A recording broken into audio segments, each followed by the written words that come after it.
The FBI uses them to carry rifles in because they can move around the country via the airlines looking like golfers when they actually have sniper rifles and things like real intimidating looking guns inside of them. That's one of our bigger uses, is the FBI and the CIA also use them.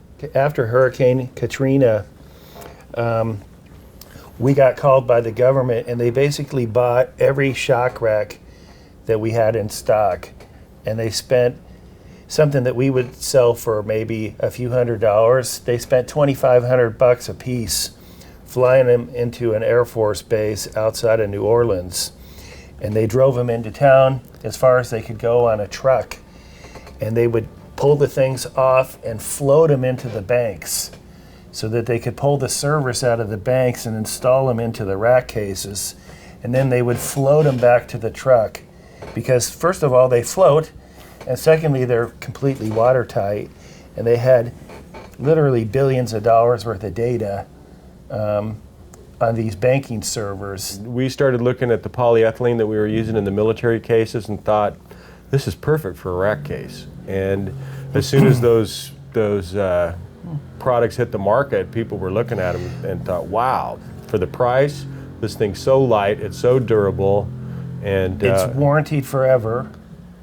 And people that have been in the business for more than 15 years will remember that we did invent the molded rack cases. You see a lot of imitations out there today, but we had the first one. We had the first one, and it within 6 months of when we introduced it, we were making 5,000 of them a month. It just caught on like wildfire. And then, as time progressed, that was a very successful product line. We started relaunching ourselves back into the music business in a big way. Came out with a lot of proprietary brands. We started doing rotational molding because some of the products that we wanted to make just wouldn't lend themselves to vacuum forming. They were much more complex. So rotational molding was just a natural for us. And we started getting the rotational molded rack cases and the gig rigs. That's where we take a powdered plastic, put it in a hollow mold and spin it on 3 different axes at 800 degrees. Again, it was looking at the market, looking at the musician who had to take that stuff apart every night and thinking that he had to carry it, put it in his van, that he's got to store it somewhere. So lightweight, strength, durability were all primary concerns for us. And having built so many cases for the military and gone through all the stringent testing, what the musician was going to put that through, even though it's brutal, was nothing like what the Army puts it through. Okay, this machine here is a Ferry Model 280 rotational molder. The way rotational molding works is you use the plastic is actually a powder. We weigh the thing out and we basically bucket into these hollow molds. They go into this big oven where the temperature is about 750 degrees, and it rolls around on 3 axes, and the plastic melts and it coats the inside of the mold basically via gravity. Then it goes into that chamber there, which is a cooling chamber where they'll spray it with a fine mist of water. And finally, this is the loading and unloading station where they open the molds up, take the parts out, put the powdered plastic back in, close them up, and get ready for the oven.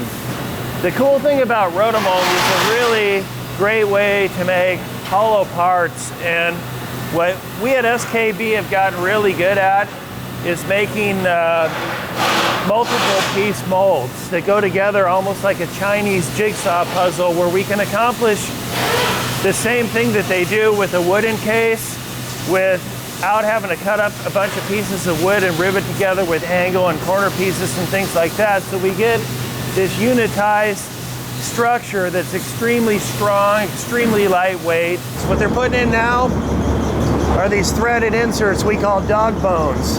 What happens is this part sets against the mold and the plastic forms around here, which locks them into place, and then we can screw the shock absorbers or fasteners or whatever we want into this thing, but they're never coming out.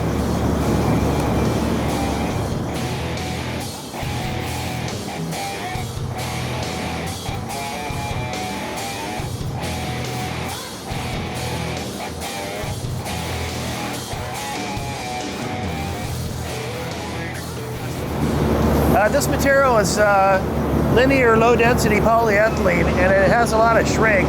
After it's formed, it shrinks about 20 thousandths per inch.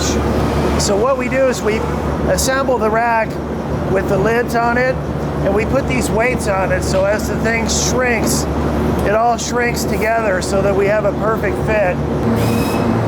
This is a case for LCD screens. It's a brand new product. We have two different sizes, a big one and a smaller one here. These are threaded fasteners that we mold in, and the plastic flows around these, which captures them, and then we can just shoot them in with pop rivets.